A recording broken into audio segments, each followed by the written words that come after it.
Hi everybody, and welcome back to the Vintage Sewing Machine Garage YouTube channel. You are looking at the underside, the underbelly of the FOF Model 30, and I wanted to show you something that I've shown clients before, and honestly I'm not sure if it's here on the channel or not. If it is, it's been a while. This is something that can be useful to you when you are attempting to remember where the set screws are when you're trying to attach or install or uninstall your sewing machine, because I was explaining you never want to remove the hinges. You want to leave the hinges screwed into the wood of the table because they're very strong that way. You'll weaken them, you'll weaken that connection if you take them out. But of course, I was showing in an earlier video how when you're installing the machine back into a table, you actually put in these set screws. Well, some of you may remember that I was showing you, and if you look, I'll put the flashlight on this and you'll see, you guys see the red mark here? If I can hold this still for you. Right here. There is, might actually show up better if there's a red mark that the folks at FOF had put there. And you tend to see this on Berninas and FOFs and some of the Neckies. And they were basically doing that as sort of a heads up for where to oil the machine. And that may have been for technicians to do, or maybe for the owner. I'm not all that sure. In fact, if I turn this, it's not the easiest thing to see, but I promise it is red there.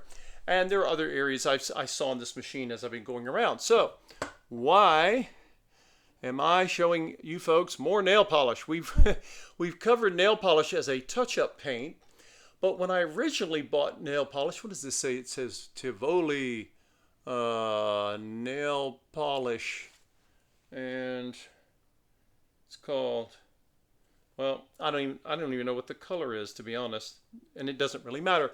It is a bright pink color, so reddish pink. Now, why do I have this? I'm not going to be adding more of these points to the oil places on the machine that need to be oiled. You could, if you were going to do that though, you want to make sure you know which areas do need oiling. You don't want to put this nail polish anywhere near a moving part because you'll gum it up. And if you're going to put it on something, it really needs to not have any sewing oil on it. You want the polish to stick. Any of you who have ever tried to paint something, like, painting something, maybe it was your house you were trying to paint, and you were trying to get that taken care of, and if there was any kind of oil or grease or wax or filth, sometimes that would cause the paint not to stick. And so it's always a good idea to carefully, this will not surprise any of you, you know how many cotton swabs I go through. I've got my 99% isopropyl alcohol. And the only thing I'm doing is I'm going to come over to where these screws are, the ones I've been showing you, to install the machine on its hinges. And I'm just going to basically take my cotton swab with my 99% isopropyl, and I'm just wiping the top of this screw. Why am I doing that?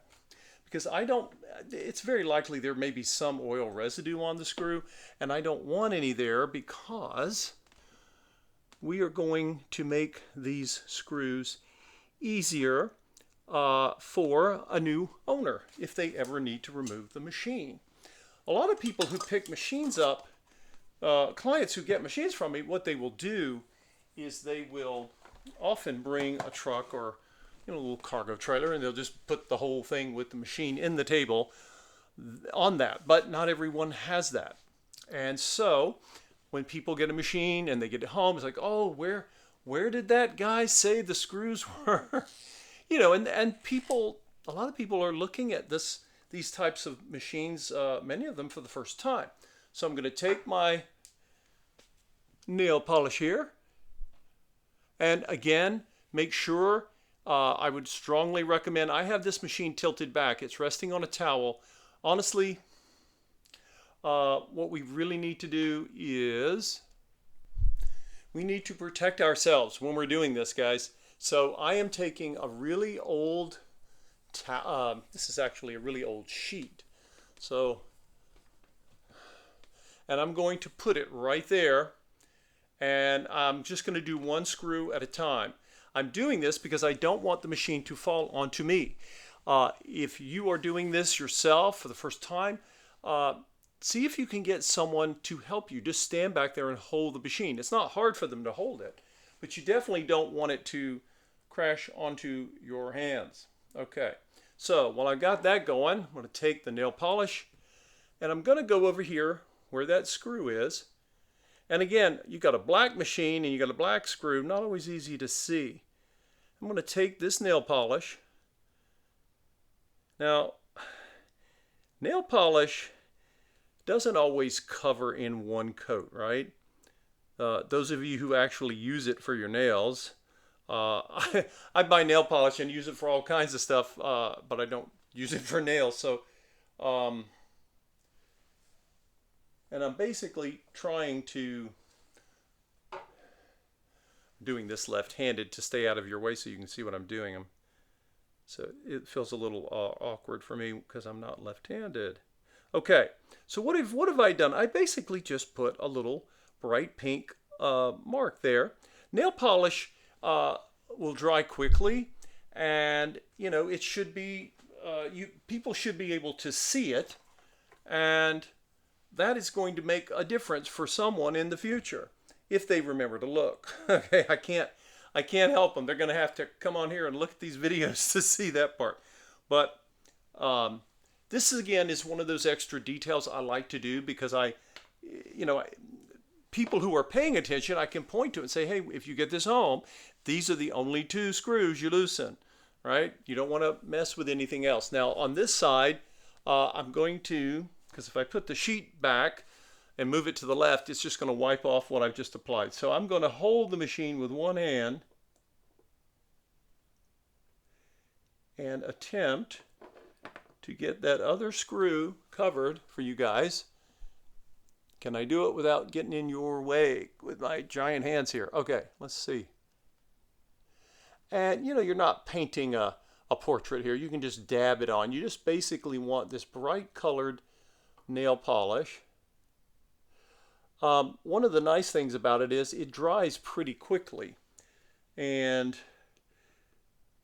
because it's got a lot of solvent in it, that's why it has a strong odor, right? And I just want this to basically be a bright color. Why nail polish is called polish?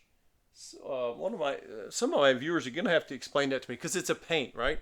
People will say, remember my family would say, well, I need to paint my nails, but they paint them with polish. So it's kind of funny, right? Just the odd things of the English language. Okay, everyone. So that is, I'm going to move the towel back out once again. We're going to come down, and I was just checking, and the machine is now settling, and it is now nice and flush. And let's see, there's a couple of areas here. I see 2 little chips over here, and I may decide to touch those up with some black paint. We'll see. And I'll talk to you all, or see if we can have a conversation about, well, when do you decide to touch up a machine? Maybe you don't want to. I don't do touch up on every one of my machines. And I've had some of my viewers understandably talk about, well, that's part of the patina. I like seeing the history of the use of the machine. This is extremely subjective. The only time you really should need to touch up a machine is to make sure that it has a smooth surface. If you have a chip in the paint right where your fabric's going, getting that touched up can help fill in any sharp edges because you don't want your fabric to be snagged or tear. Delicate fabrics can certainly tear on a hard edge of a paint chip, but very often it's done for aesthetic reasons. So let me know what you think, everyone. Should I touch up those 2 little areas? And I'm curious to see what you think, but I'm contemplating it.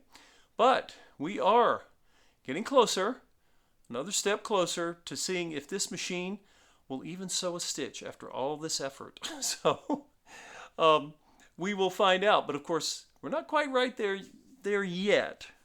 What do we have left to do?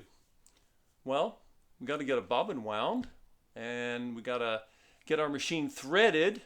And I'm trying really hard to remember to do threading demonstrations, because early in the life of the channel I didn't think to do it. I just would thread the machines and set them up and make videos. So I've really tried to remember to do that.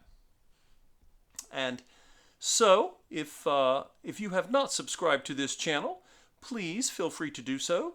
And even if you found the channel because you saw maybe there was some sort of word in the description about nail polish, I don't know. And if you would like to support my efforts at rescuing and saving more of these incredible, amazing vintage sewing machines, feel free to donate. You can donate to the channel quite easily. Just click on the link in the video or on the home page where it says Buy Me a Coffee. It's extremely easy. You just click on the link, takes you to my page, and you can donate at your leisure. Thank you all for watching and hanging in as I try to bring back a German-designed, English-made, not in too bad a shape when I got it, FOF, straight stitch machine, sewing machine from the past. And we will see you in the next video as we get closer and closer to, hopefully, finally, seeing what the machine will actually do, sewing-wise. Thank you for watching, everyone.